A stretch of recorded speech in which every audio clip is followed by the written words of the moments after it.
Hello, everyone, and welcome to today's webinar on animation for VFX. Thank you so much for taking the time out to join us here today. We at the Academy are extremely thrilled to be doing this. Some of you may already know, while others wonder what the Academy is all about.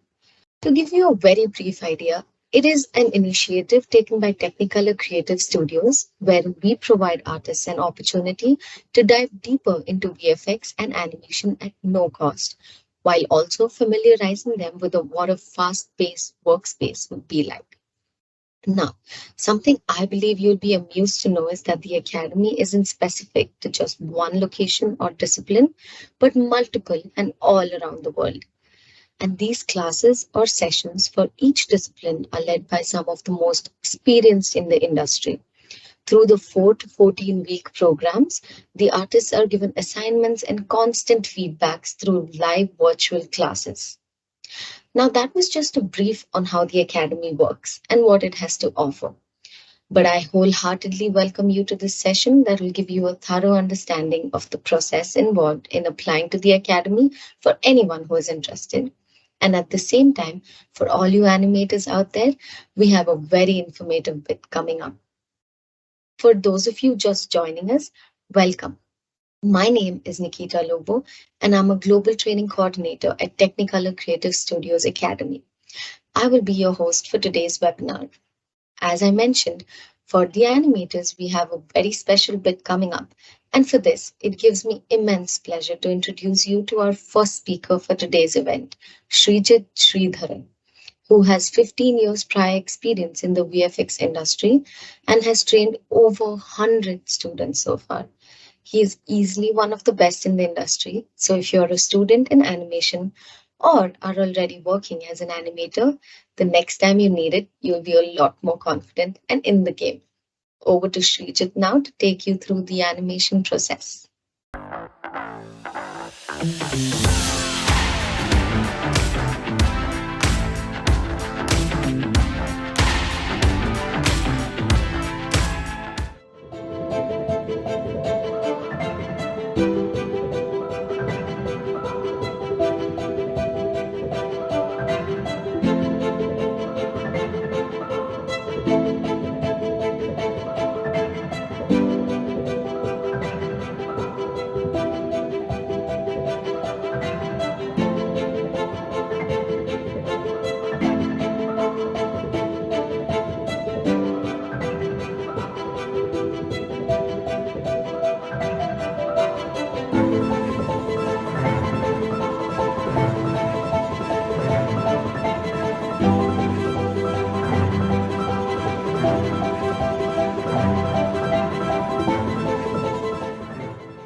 So this is how our animation looks on the big screen, and it is just amazing. The success of VFX movies is based on the creative and collective contribution of various artists in different departments within a studio. Animation is one of them. The directors and the client's main goal is to make the movie so real that the audience is just amazed. They are the people having the creative vision of how the movie is supposed to look like. So, in the current cinema world, digital animation is as important to the filmmaking process as cinematography. And there are so many mind blowing VFX movies like Jungle Book, Life of Pi, 1917, Lion King, Dumbo, The Call of the Wild, X Men, Godzilla, and so many more. So, where does animation actually stand within the whole workflow? Because there are so many departments. Like there is character development, there is match move, rotomation, modeling, texturing, animation, tech anim, groom, look dev, fur, lighting, comp, editing. So, animators' main responsibility is to add life in the character based on the guidelines which has been provided by the client. So this is why it is very important for the animators to have a very good observation. 99% of the animation is based on real references which is provided by the client, or we have to get our own references. So which makes the observation the key. We have to make sure that we have a really good observation, and also we need to have a very good understanding about the anatomy of a character or anatomy of a quadruped or biped. And hence I'm going to present you a video where I talk about a anatomy of a quadruped.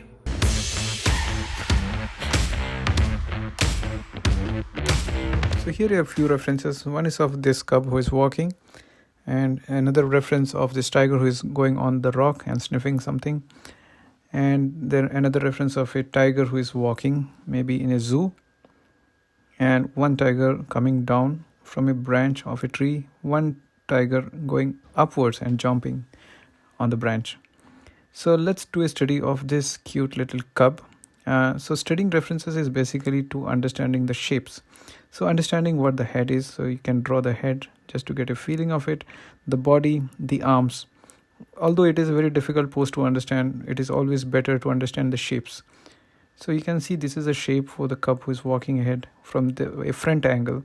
Similarly, if you go to another pose where it is almost taking that small step, you can see the head. Head is important because it is the direction or the thought process. And then we can go to the arms, the right arm who is supporting the body. And then we can go through the left arm who is kind of reaching forward, not touch the ground yet, the belly and the back feet. So these shapes are very important to understand which part is where and what are they doing.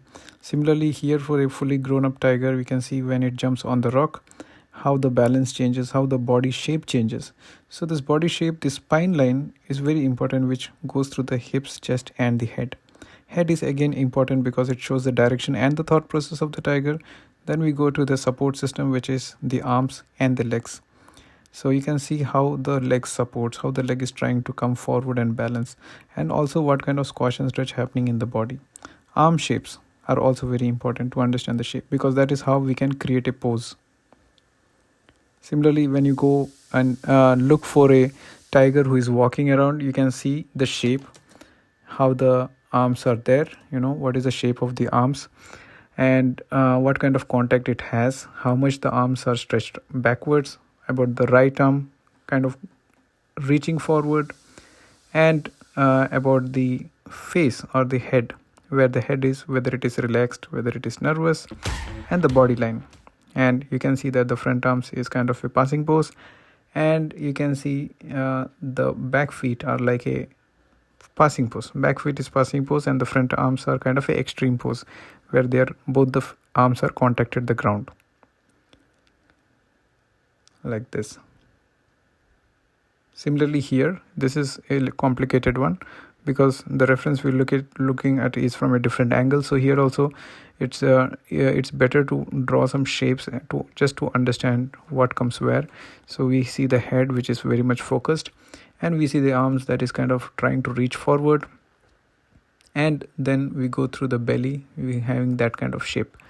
So it gives a very clear idea about the position of the body, position of the head, chest and the hips. And here is another example of a tiger where it's kind of climbing. So knowing to draw is not important, but just to draw a very simple shapes is important, and to understand the shapes are very important. So here also the body shape, the spine, how it is uh, formed in this particular pose. The right arm, how it is kind of taking the weight of the character, because the left arm is in the air, so it's kind of a passing pose. And the belly and the back feet. So this practice always helps to familiarize ourselves with the tricks before we start working on it. Otherwise, it is going to take a lot of time when you do not know about the trick or do not know about the anatomy of the character. So here is the lion rig, and you can see how it looks from different angles. It has a really nice anatomy. Now here is the head control. We have the chest. We have all the basic controls to animate the tiger or animate the lion, and the feet controls. Now let's do a simple test. Let's make this lion go a little bit low. I'm pushing the line down, and you can see what happens. So I will take the shoulders, push it up, because that is what happens. So it is very important to know how it happens and what is actually happening inside. So if you look or if you think about the anatomy, we have a shoulder, and this shoulder usually goes up. It takes the weight. What happens when it takes the weight? It actually, this is, you have a rotation in the scapula, in the shoulder bone, that goes like that, and that is what happens. So this information is very important. So it's very important information which you should be having while you're working on these creative. It's trying to reach forward. So this is what we do while animating, and it is very important. Now let's take an example with the back feet. So when the back feet goes back, if for example if the lion is walking forward and you want to get the feet like here, now what is happening is the leg is breaking. So this is also very important to understand the broken poses. So now you need to work on the pose. So here I'll try to get a shape. I'm trying to do a feet roll forward. So the shape is getting better and better. I will push that bone a little bit more low. So I start getting more better pose. And now when I look at the bone structure, I feel like, oh, this is a nice bone structure. There is a nice Z shape in it. So this again, it depends on how much we know about the anatomy of the character, how much we know about the skeleton structure of the character, which makes a lot of difference. And your animation is going to be very fast and you will start enjoying your animation. So it's very important that you understand the anatomy. Similarly, for the front feet, if it is going forward, it's not just pulling the feet forward, it's also thinking about the shape, like getting the proper shape. And get this idea, you also need to look at a lot of references to understand what is a proper shape, what is a good shape, and what is a bad shape. So this is how the anatomy works for the lion. So once you get a clear idea about the anatomy and the body mechanism of the character, the next thing is to gather information about the shot, about the sequence, understanding what does the client really want, what is the personality of the character.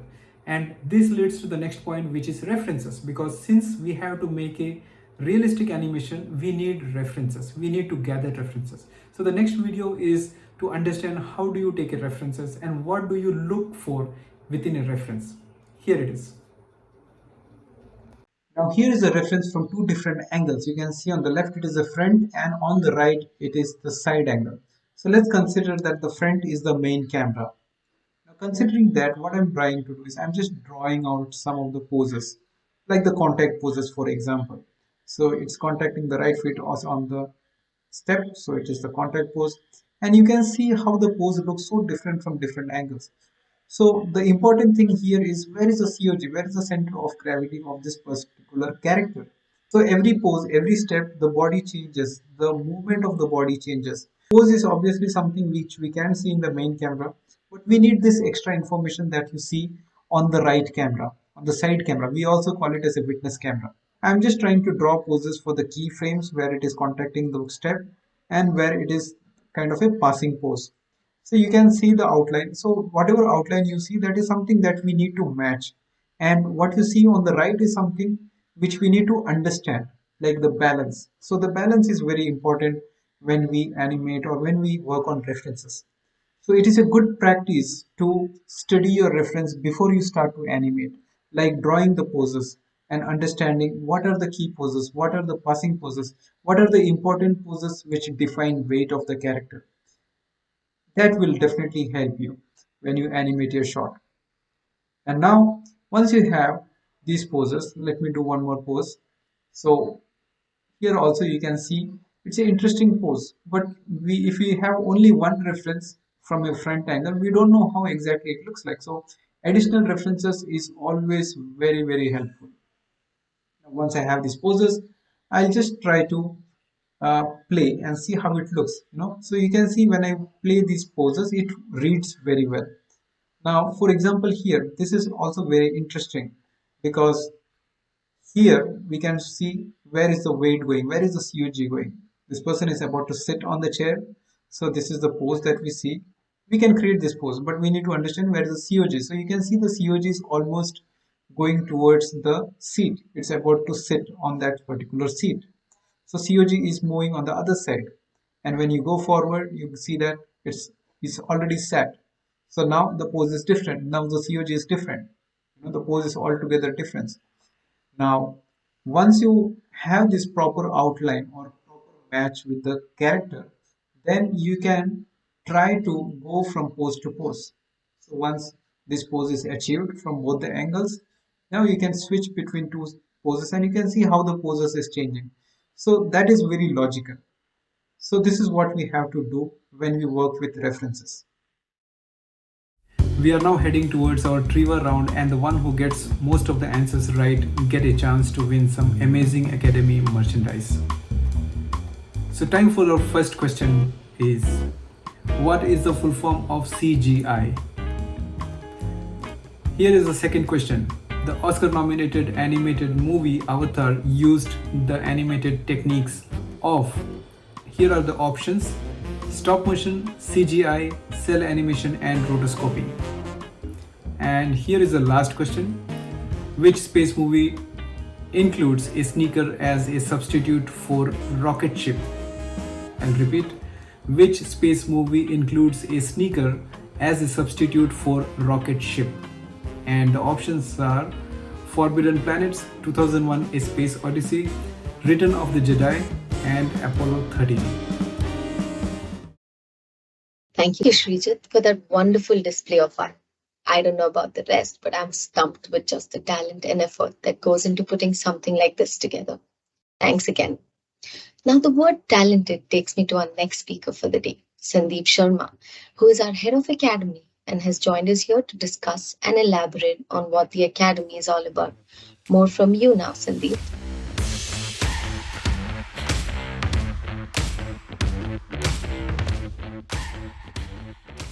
Hello, everyone. I'm super excited about this event. Thanks for joining us live. I'm Sandeep Sharma, the head of Academies India at Technicolor Creative Studios. Let me give you a brief introduction of the Technicolor Creative Studios Academy. Think of Academy as a gateway for all freshers and experienced artists who wish to pursue a career in films, games, or advertising. Our academy offers over 20 advanced courses that make you production ready. These are free courses that pay you while you learn. Led by experienced artists such as Sreejit, who's going to conduct this webinar today.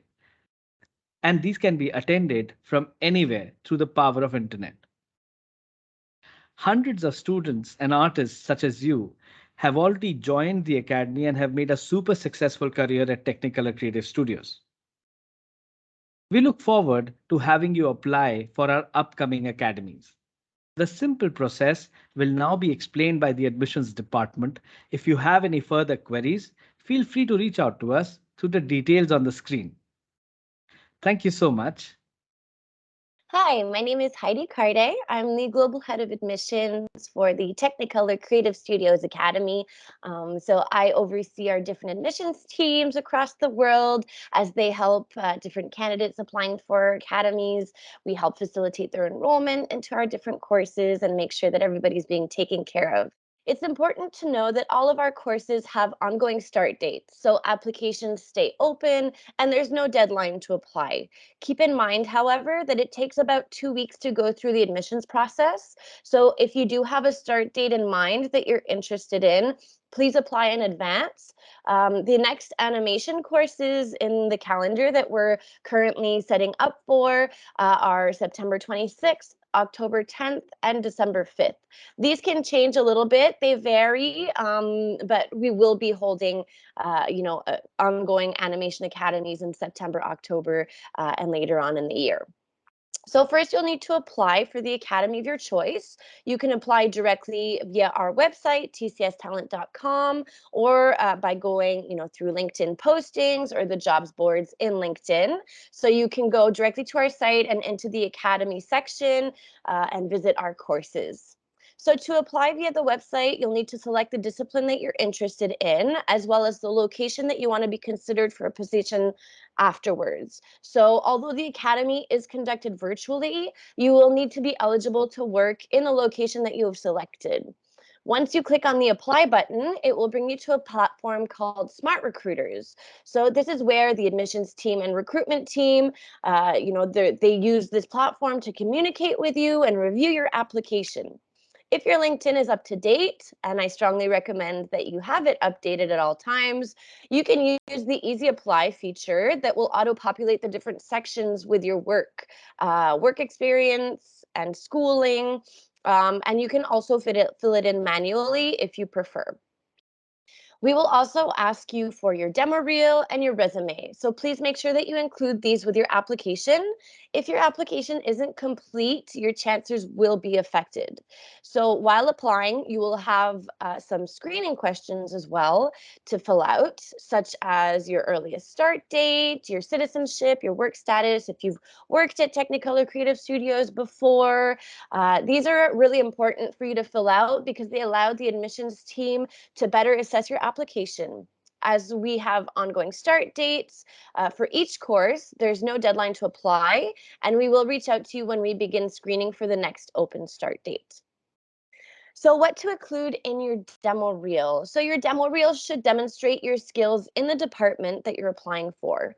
Try to put your best work forward and not exceed 2 minutes. This helps us see that you have the fundamental technical and creative skills in the given discipline. So in animation, for example, a variety of work is also great to put in. So biped, quadruped, facial expressions, walk cycles, different creatures if you have some. Show us the reference that you're working off of so that we can compare with your final animation. Sometimes you can just put it in corner page or show us a bit of the breakdown, and really try to put your best work forward. So end of your projects or personal work, try to show us some creativity as well, and let your personality shine through in your demo reel. So we understand that many of you might be applying straight out of school, and that your demo reel, it will include group assignments and projects that other students might also be putting into their demo reels. So try to give us some original work that might help you stand out as well. So for the enrollment process, once you have sent in your application, a member of the admissions team will review your submission and get in contact with you with more information and to give you more, the next start date that best suits your availability. Each candidate must complete a standardized skills test in order to be admitted into the courses. So once you've received the skills test, you will have about a week to complete the exercise and submit it for evaluation. Depending on the department, the deadline can vary. So some departments, the skills test will be 3 to 5 days. Some it's 1 to 2 days. It really depends on the assignment that we're sending you, but you will have the set deadline that you need to submit it by. So the skills test really allows us to see how far you can get within a given time frame and how you work off instructions. So assets and references will be provided to you. And for animation specifically, we expect that you complete the assignment in Maya, which is the software that you'll be working with during the academy. Once you've submitted the skills test, a reviewer from the department will evaluate your work and decide if we can move forward with your application. Sometimes we'll also be giving feedback or asked to resubmit an edit if we feel that you're close and you just need a little bit more work. If you successfully pass the skills test and you'll be asked to join a reviewer or a panelist for a brief 15-minute interview. This allows us, to make a final assessment of your communication skills, overall interest, and technical skills. It's also a great way for you to voice your short-term, long-term goals and to ask questions about the academy. So a bit more about the enrollment process. In Bangalore specifically, the TCS academies are paid trainings. So you will receive a final offer and will be expected to provide your proof of Indian citizenship and a government issued photo ID, your PAN card. To help speed up the process, just make sure that you have these on hand and that you're ready to go. Outside of India, it's a little bit different. So the Technicolor Creative Studios Academies are unpaid. They're a free virtual training. However, when you're hired into a Technicolor studio post-academy, you will receive a hiring bonus. So it's a little bit different, but the enrollment process remains the same. If you aren't enrolled after completing the skills test or interview, you will be asked to wait a 6-month grace period before reapplying. Take this time to work on your skills and improve. We'll also sometimes give you a bit more learning material and links to help you grow and help achieve the skill set that you're lacking in order to enroll into the academy. So thank you so much for your time. And on behalf of all the admissions team, we wish you the best of luck and hope to see many of you applying in the future. Thank you so much. Thank you so much for those insightful details on the Academy, Sandeep and Heidi. I truly hope this makes it easier and clarifies any doubts you may have had. Now, I'm guessing you enjoyed Sreejit's session as much as I did and are craving for more. He's back with more on animation for you. To make sure we are helping you to the best of our abilities, we have a chat box to source your questions. Feel free to drop questions on the topic or share your struggles and experiences. Sreejit will answer your questions as and when they come in. So let's talk about different stages of animation in a VFX studio. So while we animate, we do blocking pass, we do primary pass, we do polish pass, and we do final pass. All these passes are very important, but we have a foundation here, the blocking pass. The main concept of blocking pass is to show our idea to the client and get approvals. That is this good? Do you think this is the right idea? And that we do by doing some really good poses and showing it to them, showing an idea of what is going to happen in our shot. So that can be very strong by having strong poses. So when you block, you are like a storyboard artist who is drawing some poses to explain to the client like, okay, this is what I think, this is what I'm going to do. And once the client is happy with the idea, he is going to approve it. And then we go ahead. And this is how all the passes work. And as we go ahead, we add more and more details and we finally arrive at a polish pass or final pass where it is done. When you work in a studio, you will get a shot which has an environment, you have the character, and you will also have a camera and you need to have your render camera. So you can see how the environment looks. And the environment will be different for different shots based on continuity. So the first thing is blocking. So blocking is supposed to be a stage where you show the directors what you're going to do in your file. So first thing to do is understand the poses that you need to add in your blocking pass. So what I'm doing is I'm just zooming in the reference and trying to draw the poses. So here in the beginning, it's like it's standing looking into the water and going on the other side. So I'll start with the first pose. First pose is always important because it is the start, it is the beginning of your shot. So all the poses that you do is based on where you start from. So the first pose is very important because it is a part of continuation from the previous pose.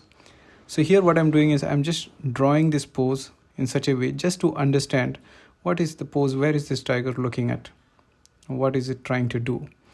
Then I will just play and try to see the continuation, what is happening next.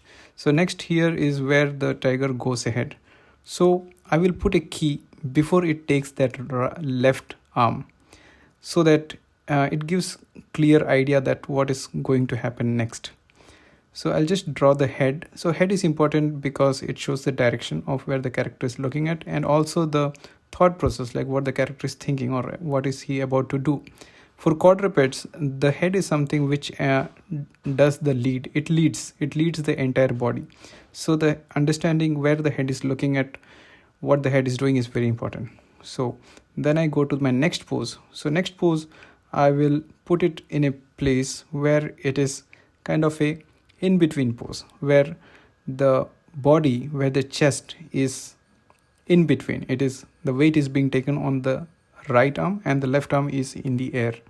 So that is a in between pose for me. So I'll just draw this pose here just for better clarity of what is happening in a shot. So next pose, I will go for another contact pose. So maybe here. So I'll draw a pose over here. So this is my next contact pose. And then I go forward, and then I see that there is one pose where it's lifting up the right arm. So I'll directly go to the passing pose. So how you do blocking is based on how much time you have to do your blocking pass. Sometimes you don't get more time to do a blocking pass, you have less time. So at that point, what you should do is you should go for the key poses. That when you play all these key poses, it will show what the character is actually doing. So that is what I'm doing right now. I'm going for the key poses. So contact pose, in between pose.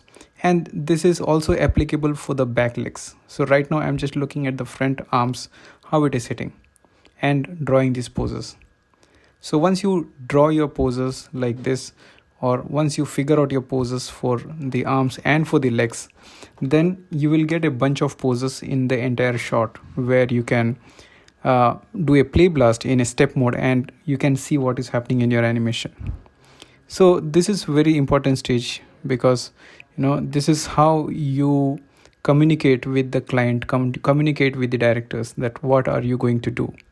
And once the directors feel like, yes, you are going in the right direction, you're doing what he is expecting you to do, what he wants to see in the movie, then he is going to approve your shot. So like this, I get a clarity of poses of what exactly is happening, what is happening with the anatomy of the character, what is happening with the placement of the character, where is this character going. So once you get a clear idea of what your shot is about, what is going to happen, what is supposed to happen in your shot, once you get an idea of the poses that you need to do to show your animation, now is the time to start your animating your shot, to start doing a blocking pass for your shot. So blocking pass is nothing but showing or giving an idea to the client of what is going to happen in your shot, what are the characters supposed to do. So once you have your shot, you will see that you have this character in place, it will be in the center of Maya, and what you need to do is you need to get the character in the spot where it is supposed to stand. So you know that this is a position of the character standing on the rock. So you go to that frame and make sure the placement is correct, align the character in the same way, and orientation also you have to set so that the character is facing in the same direction. The next thing is to get the full body control. There will be controls which is very basic to understand, which is very logical. So you click on a control and you see the name, you will understand what the control does. So that is the global control which moves the entire character. I will place it in the position where it is supposed to be and where it's supposed to look like in the reference. So every time I will have this reference on the screen so that I see it whenever I make any pose. So once I do that, once I'm convinced that okay, this is a good position for the tiger to stand, then I start with the body. So what I see here is a line going through the body on top like a spine. Spine is something that connects from the head, chest and the hips. So that line basically shows or gives the idea of what is the character actually doing. Is it standing, or is it sitting, is it running, or is it walking? So whatever activities can be seen by the silhouette of the character. Okay, so whatever pose you see is basically a shape, it's a silhouette. So here I'll start with the arms and the legs for the placement. Placements are very important. So once I get a clarity of the placement, then I move the entire body down and the character is looking down. So I will start to rotate the character in such a way that it is matching with the reference. So I will also try to see what the hips are doing at that position. So when you work on the hips and the chest, you will realize that it does give a nice line of action, like on the body, on the spine. You see that some of the poses are matching. Now the head is also something which is very important for quadruped, because quadruped's head is something which does the thought process, which shows the thought process, which leads the body most of the time for quadrupeds. So head is very, very important. So make sure you really try to match or try to understand what is happening in the reference. So never to leave the head without animating. Make sure you have a pose for the head and it is also matching with the reference. So once I make a rough placement of the head and also give a shape to the body, then I will try to look at it from a perspective, or again check the line. So here when I look at the line, I see that the head is longer, the head is little bit stretched out. So to understand that, I have to kind of again try to understand the anatomy and see the shape. So the shape below the neck doesn't match. That means the pose is not matching. So I have to make sure, because this is a first pose, I have to make sure I have a very good start for my shot. So to do that, again, I may have to check the head, and I also may have to check the arms. So this is the shoulders. So most of the creatures have shoulders, humans have shoulders. The functions of shoulders are pretty similar. So it supports the arm. So right now the weight is on the arms, on all the four limbs, that is the front arms and the back feet. So the shoulders are supposed to take some more weight. And I'll also try to see whether the legs are matching with the reference. So for the legs, we have few controls, and as I said, it is very straightforward. You see some controls, click on it, read the name, and you will get an idea of what this control does. So these are some controls which is used to give a nice pose for the leg, for the feet. So once you get a matching pose, then you start getting more shape on the spine. So making a pose is basically matching the pose with the reference. But while matching, the anatomy should also be nice. For example, the neck. So when the head is looking down, the neck, the shoulders, everything is basically supporting it, basically following it. So the arm is also something which needs to be understood, like how you pose the arm. So once you see that, okay, now it is kind of very similar, the next thing to do is give a nice orientation. So every time whatever I'm doing here is basically just trying to match it with the reference. So it has to be really close with the reference, then only things are going to work out smoothly as you go ahead. So the feet is something again which is a support. Our human feet supports our body. So when we are out of balance, we go for maximum support. So here also the tiger is like in a pose where it doesn't want to fall down, it is leaning, so it needs maximum support. So you will automatically start to give more support, and there is a pattern of the arms which is on the ground. So you can see that the arms always have a natural angle. For most of the quadrupeds it is the same. Even for humans, if you look at the feet is always in a particular angle. Similarly here also you have to do the same thing, and here what I'm doing right now is the shape. So you can see that there is a nice shape that can be achieved over there, and that shape shows the weight, shows the support of the arm. Like how much weight the arm is taking can be just seen by looking at that particular shape of the arms. So once you see that it is matching, then I will go further ahead and try to match it further. I'll take the head a little bit more forward, make sure it is the same from the perspective also. Perspective is very important because it has to look balanced. The feet is something which I can do more with the feet by giving more angle to it, more support. So these are something which can be understood by looking at references that we did earlier, by looking at more and more references of the behavior of the tigers, behaviors of a cat, lion, tiger. So that gives a better idea. And also the arms and the elbows. So you can see the elbows are something which is not supposed to crush with the stomach or with the we have the rib cage just below the elbow. There is a rib cage. So if the elbows go inside, it is not going to look good. So these are some things which you need to always keep in mind while you do a posing. Posing is not like just doing a pose and leaving it as it is, just having a rough match. So you have to go for the maximum match. So once you have that, I will also try to understand the orientation of the head. So for orientation of the head, what happens is, if you look at the head, there are a lot of things like nose, mouth, jaw, ears. So you can use these elements to understand the orientation, the rotation. And eventually when you look at the line, you will realize that, okay, it looks like it is similar. But while watching the reference, this is where most of the people miss the pose, miss to get the right pose. So if you look at the same pose, if I draw an outline and then I'll try to match it or try to look at the angle, then I realize that maybe, see, this angle is a little bit different. It is more bent in the reference. So I go back and I try to take the character and move it a little bit more down, take the head a little bit more down, just to get that matching pose.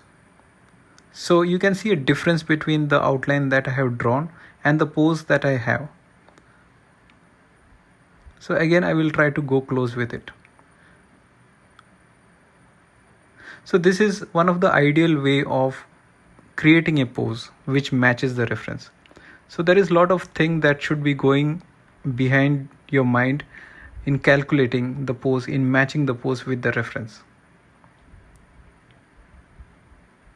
And now when you look at it again, maybe you have something which is matching. It is still not matching actually, but then yes, you have to go closer with that pose. So at this point what I can do is I can get the leg a little bit more stronger legs, the knees over here. The knee is also inside, so knee is also something which supports the leg, and you can take the knee outside just to match.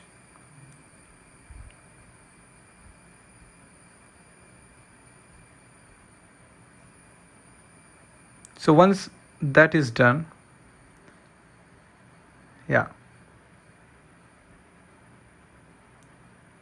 so now once this is done, you can check.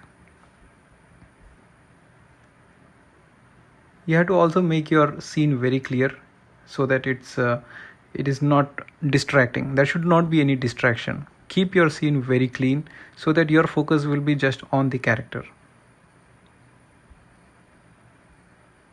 So once it is done, I will call this as a pose. I will go for the next pose, try to see what is the next pose based on what planning I had. So I know that this is a pose. So here what I'll do is I'll just try to understand, get an idea of the movement of the body, where the character is moving, where the body is moving, where the head is moving. So when I focus more on the body, it gives me a better clarity. It simplifies things. So I'll just scrub and then I see that, okay, this is the next pose that I need. So based on the movement, I'll select the full body control and try to align it according to the reference. I'll add that rotation. And the minute I do that, I'll just go back and forth to see whether the movement is matching. And I feel like yes, it is kind of matching, but I have to get a closer look at the pose. So when you look at the shape of the feet and the arms, you get an idea of what exactly is happening, whether it is actually matching or not. And here also the first thing I will do is work on the head, make sure the head is also looking at the same point.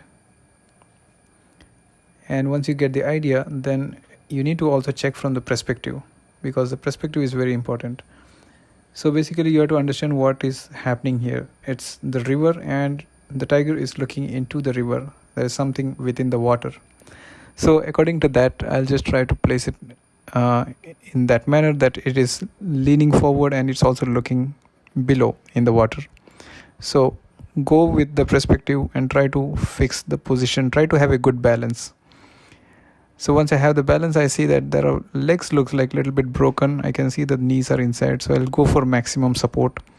So once I have that, I'll just also make sure that again the head looks a little bit off. So I'll make sure the head is actually looking into the water, and then I will make sure the chest is also in the right position. So here you can see that based on the neck, based on the head, the shoulder, the chest was not supporting. The shoulders was not favoring that pose. So you can see how the head direction changes the shoulders, changes the chest actually. So the chest always follows the neck. So here I can get more clarity on where the character is looking, so it is better to keep it in the right spot. And automatically when you do that, your pose will eventually match the reference. So I can see that the body is also a little bit leaned forward, so I need to be careful with that. It should not look like it is off balance. So the left arm is something which needs a better pose. To get a better pose, it is very simple. You don't have to worry about the controls that you have. It should not be very tough, or it should not be very complicated. So you move the feet in such a way that you maintain the shape. The shape is very important here. So better study of anatomy will give you a proper understanding of the shape, like having a nice shape to the characters, to the arms. So you can just keep what you want to see. If you're working on the arms, it's better to keep the arms on and not all the controls are in the same. And here you can see that the lean, it looks like it is too much lean towards screen right, towards screen left. So I need to give a better balance. So right now I'm working on the arms, getting a better shape for the arms. So that shape is something which you need to study very well, and this is what happens when the feet goes off the ground. So based on the shape that you see in the reference, you need to create it, and it's very simple to do that with the set of controls that you see on the characters. And when you do that, you also need to work on the shoulders. The shoulders, basically what happens is the shoulders drop when the feet lift. So it is not that the shoulders lift when the arms lift. When the arms lift off the ground, the shoulders actually drop because it is not taking any weight. So based on that, you can get the pose over there, and then you can see that maybe it is kind of getting a little bit more closer with the reference.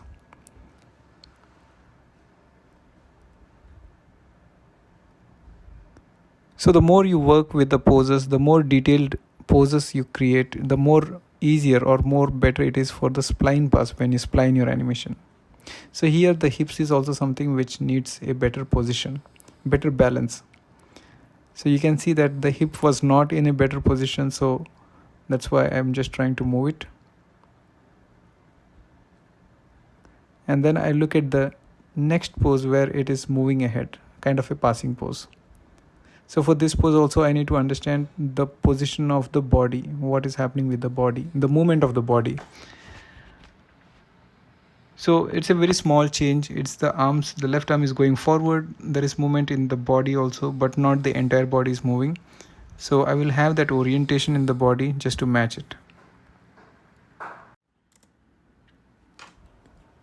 So once the orientation starts looking similar to the reference, I will call it as done, like the body pose done. And then again work on the head, because head is always something which is very important for the quadruped. So I'll go for the head and try to get a nice pose for the head, as if it's kind of tracking something within the water. And once that is done, I will again try to get the body position in a nice way so that it doesn't look like it is off balance. So once you do that, once I go frame by frame, then I get a clear idea of, okay, I'm getting a good continuation. But when I look from the other angle, I can see something which is getting a little bit off, and that is the arms. So I need to go in and try to make sure that the arms are not broken and it's having a good pose. So all these things are interconnected. When you work on the arms, you have to make sure the position is good, and when that position is good, you also have to look at the body, where the body is moving, because both are related to each other. So here I am just trying to track the arm. I am placing the arm in the position where I see what I see in the reference. So once I position it over there, what I again need to do is correct the elbows. So elbows are fixed. It's a very simple control for elbows. And once I do that, I move the arm in such a way that it tries to match. At this position, what happens is, this is another mechanism of quadruped arms. So when the arms lift off the ground, the shoulders drop. So this is the shoulders dropping, and here is the arms going forward. So to get a better pose, it is a shape. So when you look at the shape carefully, you will see that the arm has a really nice bend. And this is how you create the bend. and then you need to work on that placement so that it matches the same pose. And now you will see that the pose starts to look similar to the reference. So these are the things you need to do to just match one pose. And while doing so, you also need to look at the other arm.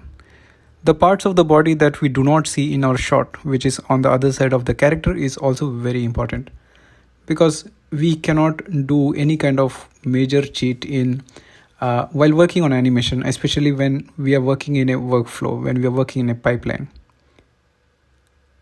So once you get the position right for the shoulders, it's like the arm is taking weight, so the shoulders will get affected by that. The left arm is in the air, the right arm is on the ground, so that will impact the shoulders.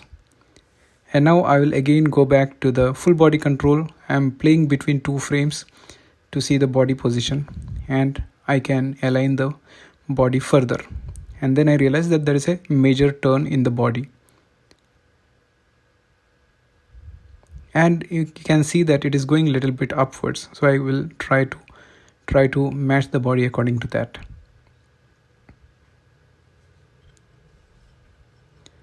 So here is the next pose of a contact pose. So while going for the contact pose, I can see that the left arm is forward, it is hitting the ground, on the ground. So I will again try to make sure the body is nice and it is matching. The head is also matching. And after that, I'll also try to make sure the chest is following the head. And the hips are also doing the right thing, and it's balanced. So you can see the balance over there, it was off. So the balance should always be there in the body. So once that is done, I will also fix the arms. I'll take the arms, take it forward, remove the rotations so that it is like a normal pose, and then orient and match it with the reference. Make it look like it is actually hitting the ground. So in the perspective, I have to go and make it sure that it is actually heading forward. And then I will get rid of that pose and try to work on the entire arms, on the shoulders. So shoulders, basically when the arms are forward, when the arms are low, the shoulders basically favor. It has a pose which favors the arm. So there is a lot of thing to be done with the body. So body position of the body is something which helps a lot with achieving the poses on the arms and the legs. So you can see there is a lot of things you need to do just to work on the placement of the character, because this is what helps a lot when it is done. The shapes here needs a nice flow. You can see the shape of the arm, so the flow should be nice. It should not feel like it is broken. And once the position you feel like, okay, this position is good, then you can work on the shoulders. So here is a pose where I try to make sure that the shoulder is also working. So for quadrupeds, the most complicated thing that one can think about is the shoulders. But then that mechanism of the shoulders and the arms gets very much simplified if you understand the anatomy of the character, and if you understand the mechanism of the arms and shoulders and how it works, like the quadruped mechanics, body mechanics, like what happens when you take the weight, what happens when you do not take the weight, and how does it react for the shoulders. So here basically after creating the pose, you can work on the balance. If you feel like it is not balanced, you can go ahead in perspective and try to see whether it looks like it is having a good balance. So the chest is mostly balanced on the arms and the hips are on the leg. So based on that, I can try to get a pose which feels like it is having a good balance.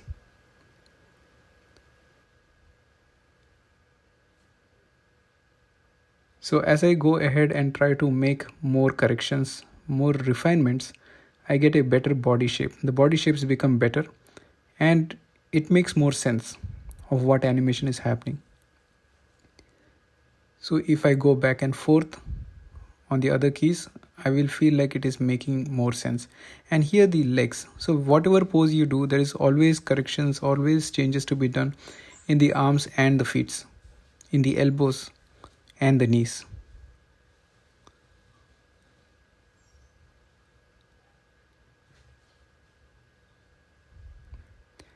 So it is very important to work on the entire character, whether we see it or whether we do not see it, whether the feet is on the other side also, but still it has to be correct.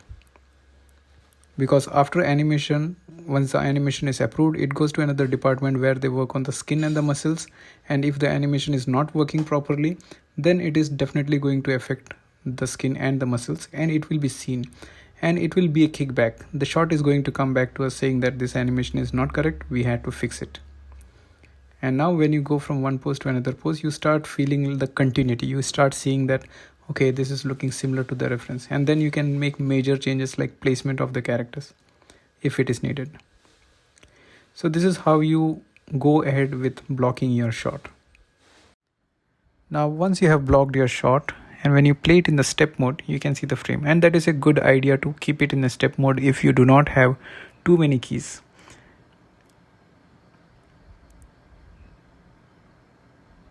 When you look at the graph editor, this is what you see, and when you spline it, this is how it feels. It feels floaty because it just goes from one keyframe to another keyframe, and Maya does rest of the calculation between two keyframes.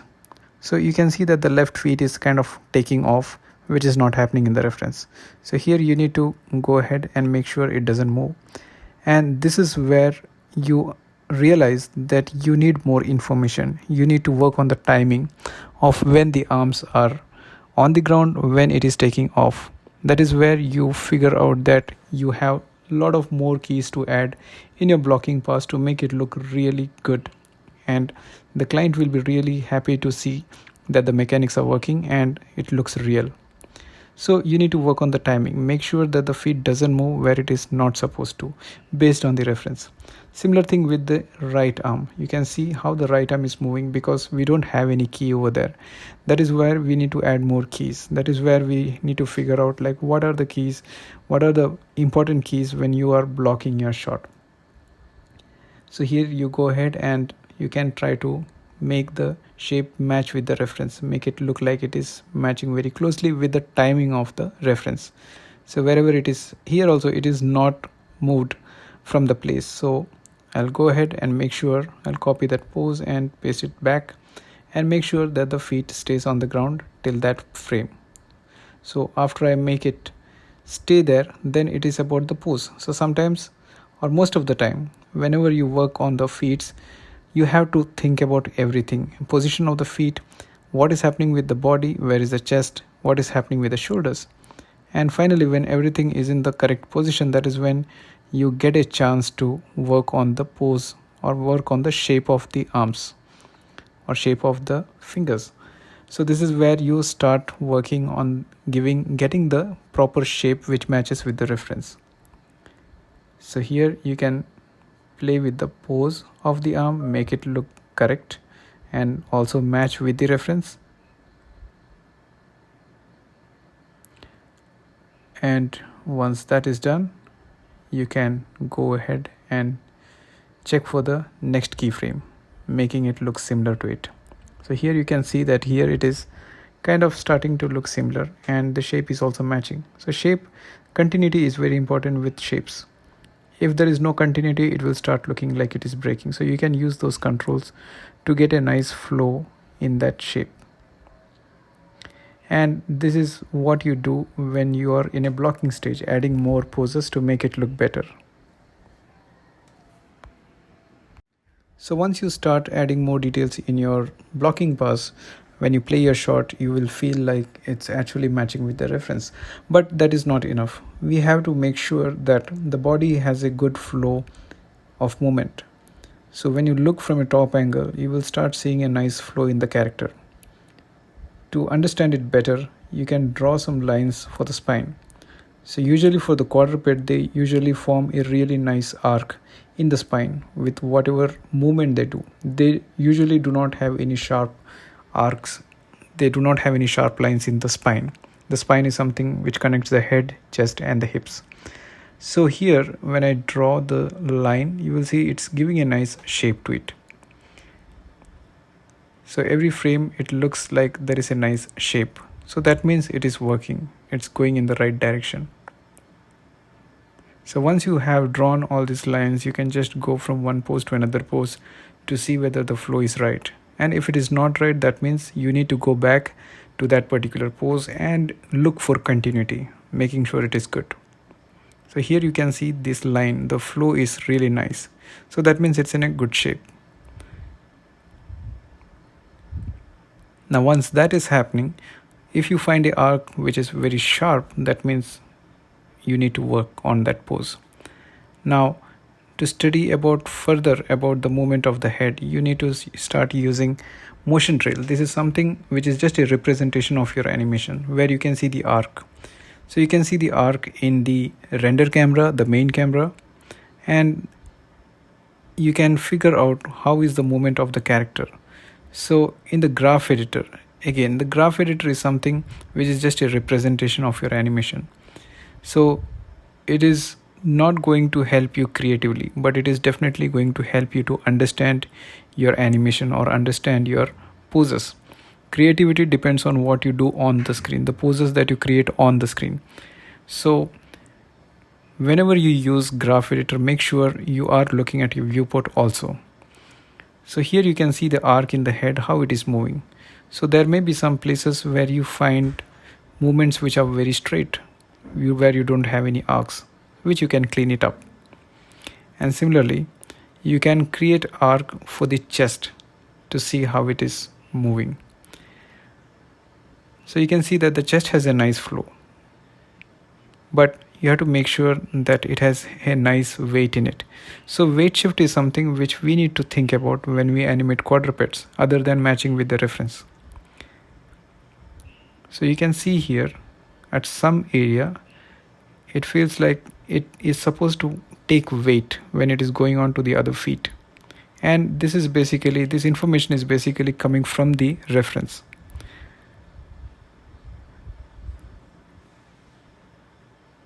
So now when you play, you will start seeing that, okay, there is nice weight. So at some places, it is also important to see the side to side movement in the chest, because it's a heavy character, it's a big character. It can't be so light. So the arcs gets better and better for the characters which is heavier. So you can see in the graph and you can try to figure out the movement, how it is moving, and get a nice transition for the weight shift.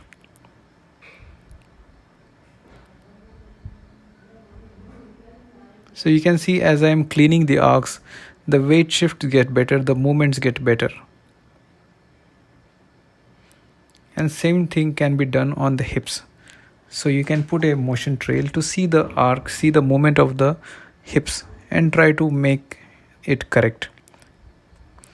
So here, once the arc is there, you can see in the render cam how it is moving, what kind of movement it has, and what kind of weight shift it has. So for quadrupeds, whenever they move, there is a bounce on the hips, as well as there is a side to side weight shift. So at this part, you can see that it needs to go a little bit higher, and this information is something which comes from the reference. So whenever we are working on realistic characters, we have to depend on the reference. We have to take information from the reference. So all of a sudden you start feeling the weight in the character, because there are some information which we need to think about from a perspective of a quadruped body mechanism. For example, weight shift. So this weight shift, sometimes it may not be seen in your reference, but it is important that we have it, so that it starts reflecting in the render cam.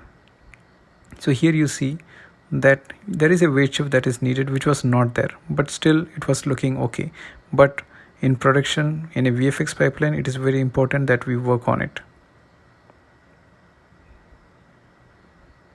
because based on these weight shift, there is a lot of other things that happen. That is the fur, the stomach, the belly. There is a belly shake when there is a weight shift. There is the muscle movement which affects when you have a proper weight shift. So all these things is going to trigger only when our animation is proper, only when our animation mechanics are proper. So that is why it is very important for an animator to make sure that the body mechanics are good, the weight shift is good, and the anatomy is not breaking. So once you do a pass on the head chest and the hips, you have to be very careful of using the hierarchy. So if you have a full body control which moves the entire body, it's very important to see how it is moving, because some rigs you need to understand the hierarchy. So this full body control is on top of the chest, head and the hips. So it is very important that this control needs to have a proper animation. If your animation is not good here, what will happen is this will affect the entire body, and without having a good pass here, you will end up adding a lot of counter animation on the head, chest and the hips to make it look clear. So this is why it is very important to make sure that the full body is having a nice animation. It is not having any kind of animation that is snappy.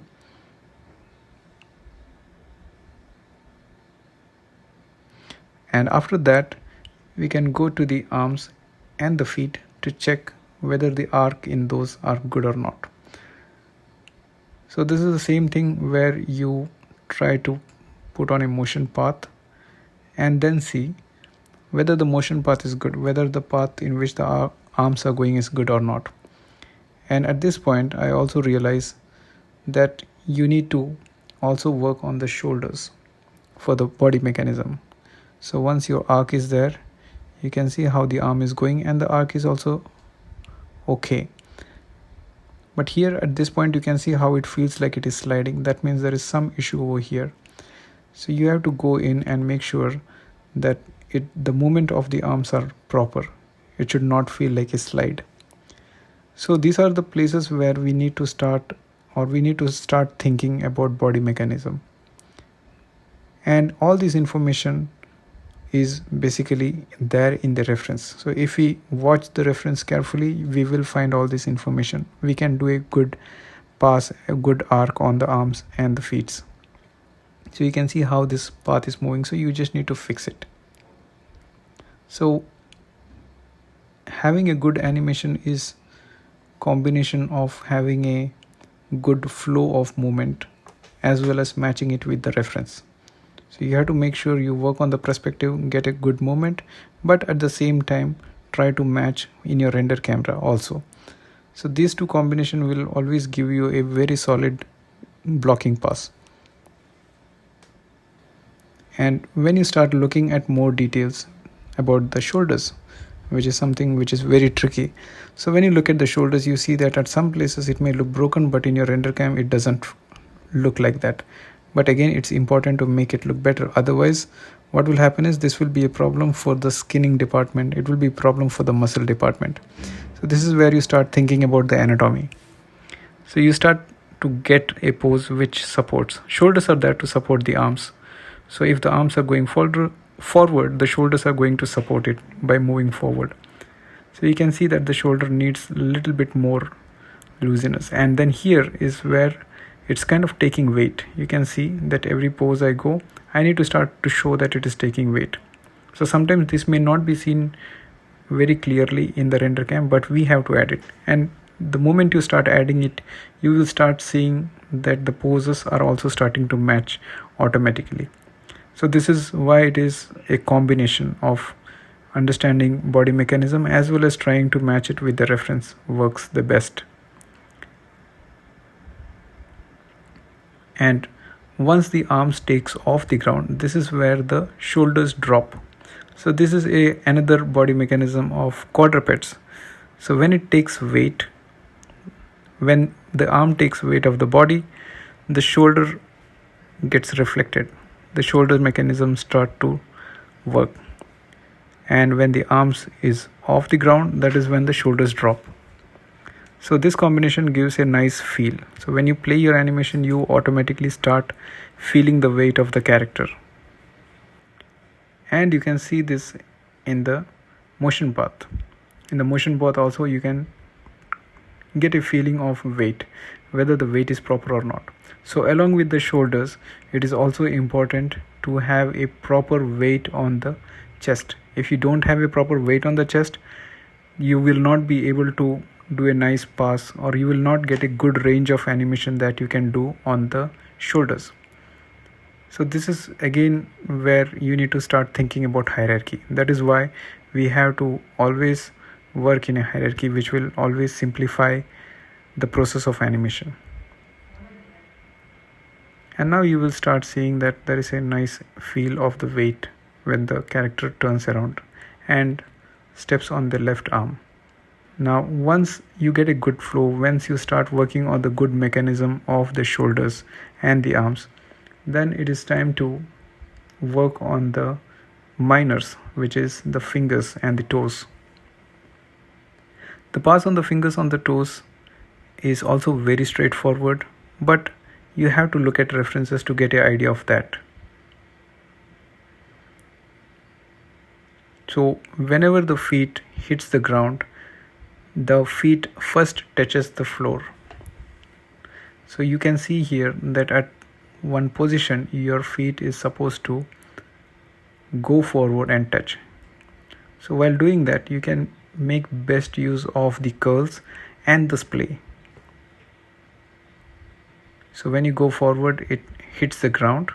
So at that position you need to show a nice anticipation, but this anticipation should be limited to the references.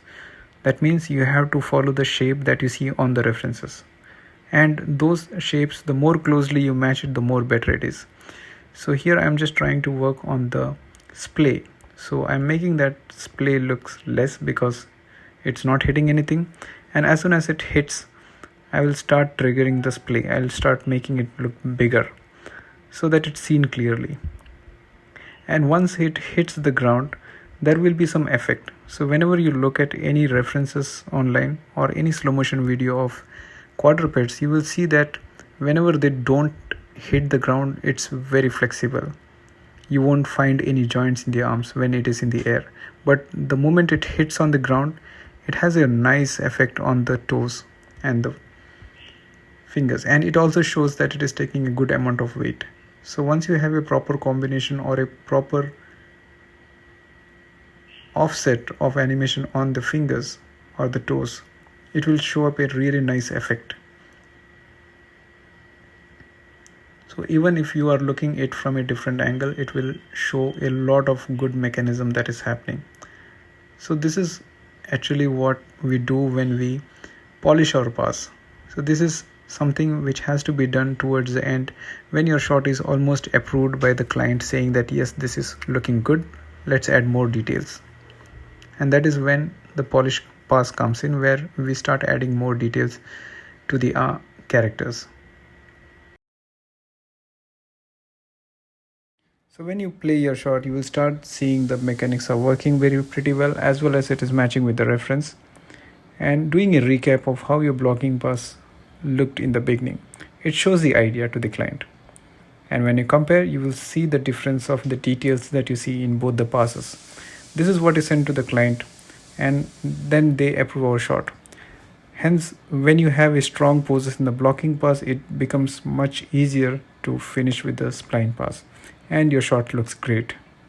So finally, we come to the end of this webinar, and let's summarize the points that we have discussed. So whenever you start your work, you need to ask this question to yourself. So these are these questions. Do I know what I need to do? Do you know what are you going to do on this shot? Second, do I know about the character? Is it a biped? Is it a quadruped? Is it a flying creature, or whether it is a sea creature? Do I know about the anatomy of the character? Do I understand the basic body mechanism? Do I have a reference? It could be self-referenced or it could be downloaded from the internet. Do I have enough references to get clarity of body mechanism? References from multiple angles, like you need to have a witness camera from a different angle. Do I have a render camera set as per the requirement of the client? So these are some of the basic questions which is very important to be answered. And once you have all the yes for all these questions, then you are good to start your animation. Thank you very much. Thanks a lot for that, Sreejit. I'd also like to thank each one of you here today. We encourage you to connect with us on social media. And if you have any additional questions, please feel free to reach out to us through the details mentioned on the screen, and we will get back to you as soon as possible. A recorded version of this meeting will also be available to stream on demand on YouTube. Thanks again for joining us here today, and we hope to see you soon. Bye bye.